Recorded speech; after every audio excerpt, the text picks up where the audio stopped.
Hey everybody.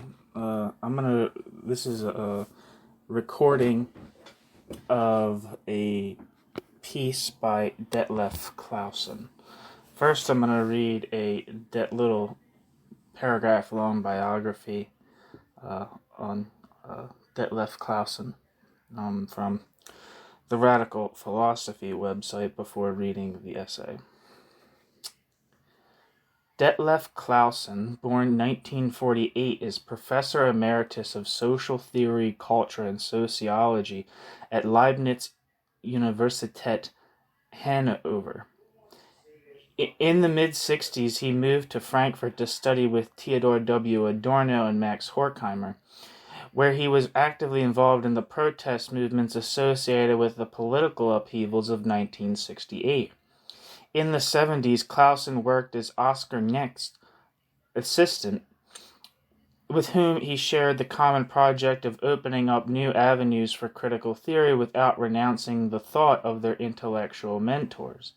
Since then, Claussen has argued that instead of offering an overarching theory that can be applied from, quote, outside, end quote, of existing social reality, critical theory offers a variety of strategies that allow us simultaneously to disentangle and invigorate present experience.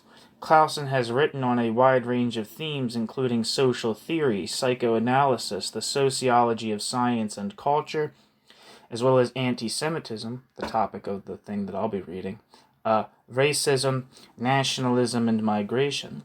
Claussen's biography of the legendary Jewish coach and footballer Bela Gutmann, yet to be translated into English, offers a prime example of how his published work cannot be separated from the wider context of his intellectual biography. Both an essayist and Adorno's biographer, Claussen is one of the leading lights of critical theory today. Okay, let me pull up the thing I'm reading.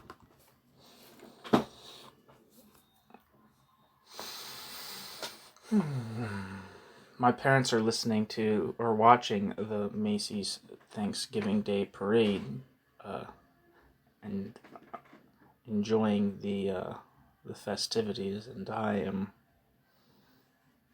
doing this.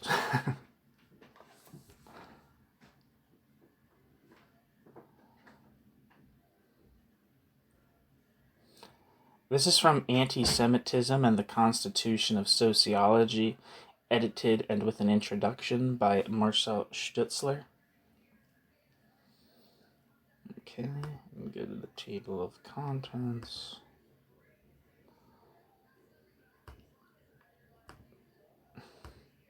So this is the conclusion to the book.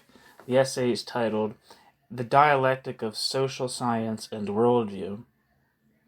It's translated by Marcel Stoetzler, and like I said, Detlev Claussen. Begins with a quote. Quote, "Scholarly consciousness must not reduce the riddle of anti-Semitic irrationality to a formula that is itself irrational. The riddle demands to be resolved at the level of society, and this is not possible in the sphere of national peculiarities." End quote. Horkheimer and Adorno. Vorwort to Paul W. Massing. Vorgeschichte des politischen Antisemitismus. Everything begins in France, sociology, and hard to believe, anti-Semitism too. Auschwitz, the epitome of the National Socialist mass murder of European Jews between 1942 and 1945, has obstructed our perspective on the history of anti-Semitism. Only reflecting in the mode of social theory can open it up again. Such reflection was pioneered by the critical theorists exiled in the United States, whose epochal key text, Dialectic of Enlightenment, published in 1944, throws its light also on the present volume and its exploration of the genetic connection between sociology and anti-Semitism. In April 1940, Adorno wrote to Horkheimer, quote, Thanks also to the latest news from Germany, I am less and less able to free myself from having to think about the fate of the Jews. It often seems that everything that we used to see under the aspect of the proletariat has been concentrated today with frightful force upon the Jews." End quote. Horkheimer replied in September 1940, quote, "I am convinced that the Jewish question is the question of contemporary society. In this we agree with Marx and with Hitler." End quote. These remarks ask for interpretation, not only interpretation in terms of intellectual history, but also with respect to their own substantive content. Neither Marx nor Hitler was a sociologist. But while Marx was accused of anti-Semitism unjustly, Hitler was a declared anti-Semite of a particular kind, referring to his own anti-Semitism as the, quote, "anti-Semitism of reason," end quote, which he strove to distinguish from pre-bourgeois Christian Jew hatred as much as from the anti-Semitic one-issue movements of the 19th century, the, quote, "anti-Semitism of sentiment," end quote. He was not interested in sociology, the study of society. Hitler wanted to change society radically, and the National Socialists' most radical deed, the mass murder of European Jews, has in fact changed society irreversibly. Interpreting this crime as the realization of one man's fantasy would mean to rationalize it. One can attempt to comprehend the incomprehensible only by trying to understand the society that made it possible and that produced the perpetrators. Throughout most of its history, sociology has not been able to develop other than rationalistic theories of anti-Semitism. This might have to do with the fact that from its beginning sociology was intertwined with bourgeois society, its object of study, and considered anti-Semitism a pre-bourgeois relic rather than a genuine and continuous element of modern society itself. There is concrete historical urgency in examining anti-Semitism as a constitutive and unexamined aspect of the history of sociology, especially as the social scientific mainstream considers the critical traditions of social theory and psychoanalysis to be somewhat outdated. Sociologists and Marxists used to see themselves as inheritors of the Enlightenment. Both share a rationalism that limits their perspectives on societal developments. In the case of sociology, an affirmative positivistic habitus is the problem. In the case of Marxism, the trust in history. Auschwitz and the Gulag Archipelago have made it impossible any more to trust the quiet, quote, "voice of the intellect," end quote, as Freud still did in 1927, although not without skepticism. Both sociology and the various traditions of Marxism failed already in their 19th century forms to understand the dialectic of enlightenment, and this fact has resulted in an inherent anti-theoreticism in sociology, and in the area of philosophy has facilitated a resurrection of ethics, transpiring in the day-to-day business of the mass media more modestly as the, quote, "dispute on values," end quote. To the extent that sociology had been inspired by the longing for emancipation, the latter has given way to the drive into order that had already been contained in Comte's pragmatic formula, quote, "order and progress," end quote. The sociology of the present period is in danger of regressing to a science of order. The Enlightenment of the 17th and 18th centuries had been ambivalent toward the Jews, and sociology, a child of the long 19th century, inherited this ambivalence. Jewish traditionalists, not unlike later Zionists, felt threatened by bourgeois society's tendency toward enlightenment and secularization. After the civilizatory catastrophe of Auschwitz, a body of literature emerged, mostly in the area of intellectual history, that looked back and focused on the anti-Jewish tendency in the Enlightenment without realizing that giving up on the Enlightenment meant giving up on the only intellectual antidote to anti-Semitism. The rationalist and politically deliberate distortions of the intellectual history of the bourgeois era can be rectified only by adopting the dialectical perspective on the Enlightenment. The consolidation of bourgeois society during the long 19th century, the emergence of sociology as a scholarly discipline, and the formation of modern anti-Semitism are closely connected phenomena. Without examining the mass murder of European Jews, one cannot contemplate the destruction and self-destruction of the bourgeois world during the, quote, short century, end quote. The 20th. Other than through this perspective, the 20th century cannot be understood. Sociology has long hesitated and has left this perspective to the historians. In the long 19th century, the Jews owed to sociology's rationalistic pedigree their disappearance from it. More often than not, the Enlightenment had demanded from the Jews that they should change. The members of a religious sect should turn into equal citizens. The Jews as a pre-bourgeois nation were negated, emancipated as individuals, though they were welcomed by the citoyens of the bourgeois commonwealth. The sociological perspective on facts confirmed, to those happy to believe it, that the emancipated Jews had amalgamated into bourgeois society.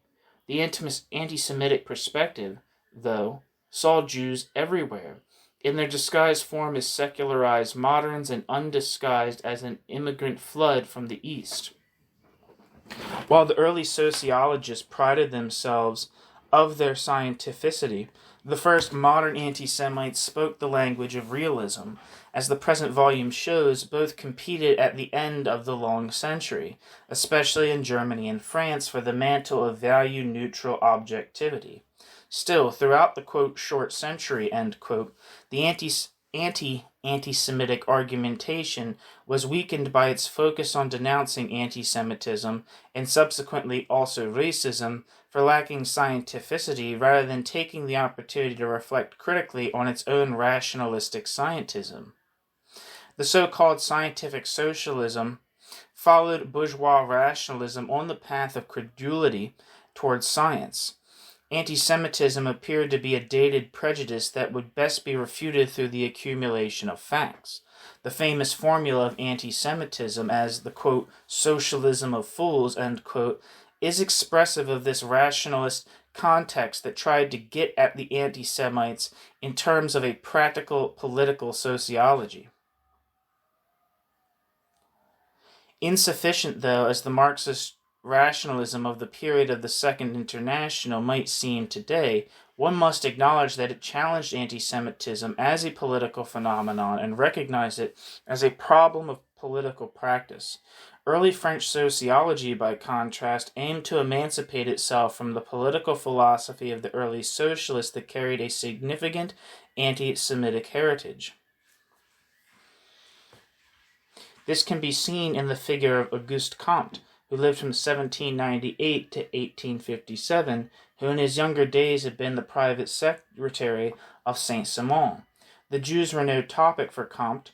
His concern was the great disorder in the wake of the French Revolution. Sociology was meant to replace the practical Enlightenment philosophy that he had identified as a metaphysical troublemaker. What Adorno later called secondary anti-Semitism can already be discerned in Comte without reference to Jews, though. Comte pronounces on phenomenon that parenthesis, primary end parenthesis, anti-Semitism identifies with Jews, such as rootlessness, exaggerated intellectuality, secretiveness, lack of loyalty against the established powers.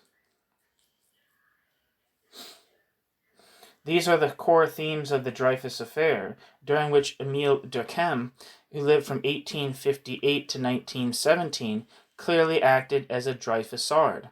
His essay, Individualisme et les intellectuels, don't know if I'm saying that right, of 1898 unequivocally takes sides with the persecuted Jewish officer. In his enormous oeuvre, though, whose importance for the Constitution of Sociology as an independent discipline can be compared only to that of Max Weber, Jews seem to disappear from society except for those who are clearly identified.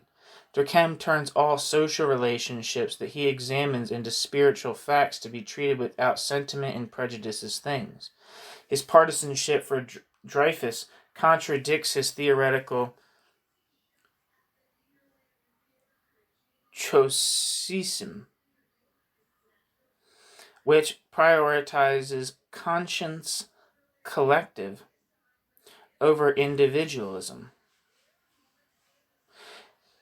Durkheim's sociology thus lacks the intellectual means to understand anti-Semitism. The repercussions of this deeply ingrained flaw of sociologism, the reduction of the societal to the spiritual, can still be felt in contemporary research on anti-Semitism. This can be part explained with the function sociology chose for itself in the long 19th century, namely that of being the antidote to revolutionary theory. Comte positioned himself against the ideologists of the French Revolution, whereas in the cases of Durkheim, and especially Weber, the intellectual enemy was given the name Marx. Bourgeois society was threatened not by anti-Semitism but by social revolution, as whose prophet they saw Marx. Marx had seen himself not as a sociologist but as a theoretician of social revolution, first of all in a country that was relatively backward compared to England and France. When Marx wrote his path-breaking essay on the Jewish question in 1843, Germany did not exist, or, at best, she existed in the, quote, airy realm of dreams, end quote, as Heinrich Heine put it. Not in the context of the pre-1948 period, but only toward the end of the history of Marx's essay was much read. But only toward the end of the century, Marx's essay was much read when anti-Semitic movements increasingly competed with the labor movement. At the same time, the Zionist movement emerged, whose ideologue thought Marx's text could be easily dismissed as anti-Semitic.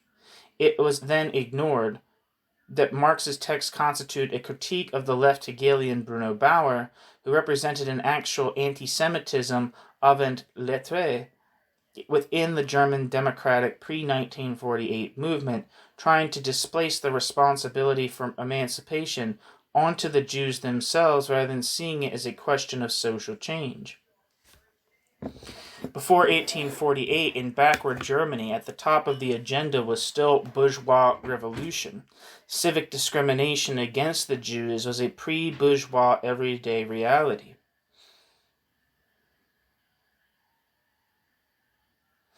When dealing with the, quote, Jewish question, end quote, that pre-bourgeois estate society was not able to solve without giving up its own claim to absolute dominance, Marx shifted the focus from the problem of consciousness to that of socially necessary change.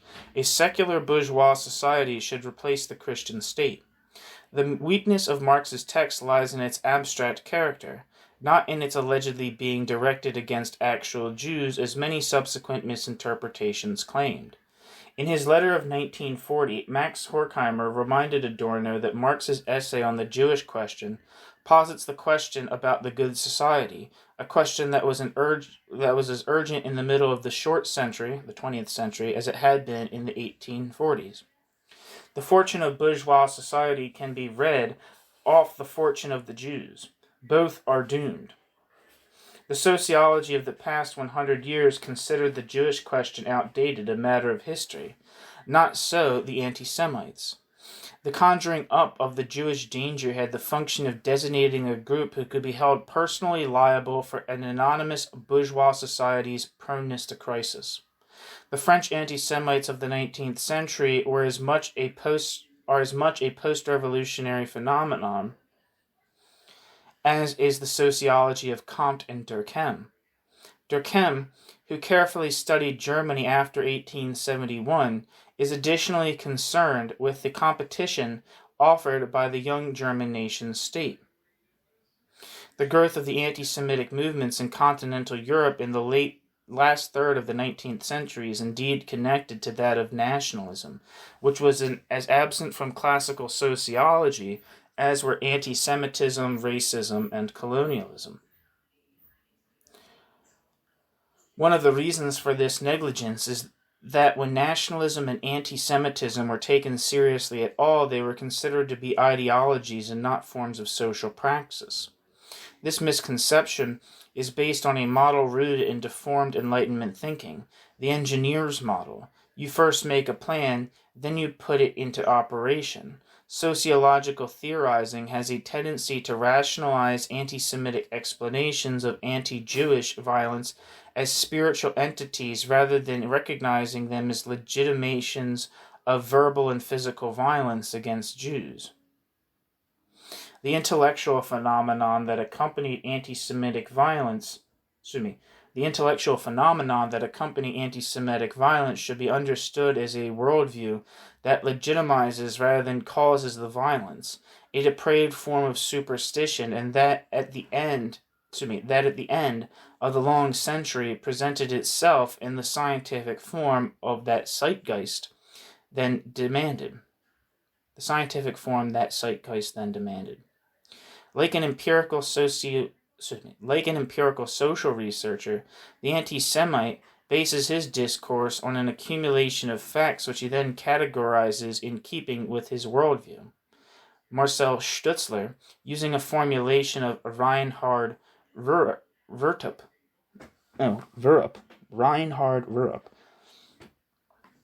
describes the character of this kind of anti-Semitism succinctly in his essay in this volume as the, quote, travesty of social theory, end quote. Sociology was contested in Europe in the long 19th century and found a home in the United States in the short 20th century. Post-war poverty, world economic crisis, the National Socialist attempt at world domination drove many continental European intellectuals to the United States in the first half of the short century. To their greatest horror, they experienced anti-Semitism as a social phenomenon in the day-to-day life of the new country, when it might have seemed plausible enough in Europe to interpret anti-Semitism as an epiphenomenon of the transition from feudal to bourgeois society. In America, it could not but be understood as the intrinsic product of bourgeois society itself. In America, unlike in Europe, Jews could not be perceived as a group whose traditional domination, rather confusingly, also involved elements of privilege, but they were unmistakably an immigrant group, like others, although perhaps not quite like others.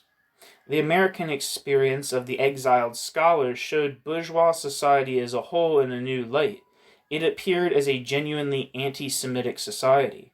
Anti-Semitism could no longer be dismissed as an archaic relic of bourgeois prehistory, but had to be analyzed as a phenomenon of the bourgeois present. Initially, though, American sociology failed to take anti-Semitism any more seriously than classical European sociology had done. Only under the harmless-sounding heading, quote, research on prejudice, end quote, did the examination of anti-Semitism enter academe in the middle of the short century.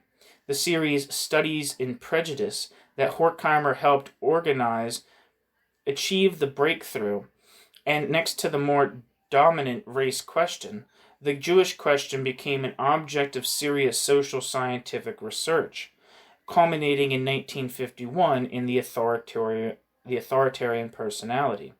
In spite of its great success, Adorno always remained conscious of its insufficiency.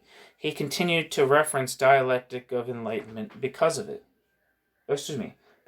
it, quote, best obviates a misunderstanding the authoritarian personality was exposed to from the outset and for which it was perhaps not entirely without responsibility on account of its emphasis, namely the criticism that the authors had attempted to ground anti-Semitism and, beyond that, fascism as a whole, merely subjectively, subscribing to the error that this political economic phenomenon is primarily psychological, end quote.